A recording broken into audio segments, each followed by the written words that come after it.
অকত তুই আমার বাঙালি কেন পাঠাইলি?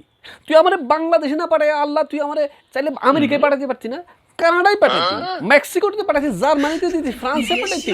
তাও যদি তোর মর্জি না হয় আল্লাহ রে, তুই আমার শ্রীলঙ্কায় দিতি, নেপালে দিতি, ভুটানে দিতি, অন্তত পক্ষে মায়ানমারে হইলেও তো দিতে পারতি রে আল্লাহ। তুই আমার কেন এই বাংলাদেশে পাঠাইছোস? আচ্ছা কেন অভিযোগ করতেছি একটু ভিডিওটা শোনেন, তারপরে কইতাছি আমি।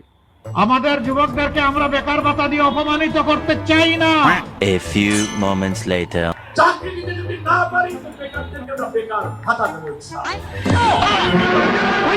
এবার আপনারা বলেন, এই কথাগুলো শুনে একদম মানুষ মানে আমরা কনফিউজ হয়ে যাচ্ছি, কেন আমরা বাংলা ভাষা বুঝতেছি? বাংলা ভাষা যদি অন্ততপক্ষে আল্লাহ যদি বোঝার ক্যাপাবিলিটি না দিত, তাইলে তো এই ধরনের যোগীবগী কথা, মুনাফেকি কথাবার্তা শুনতে হইতো না।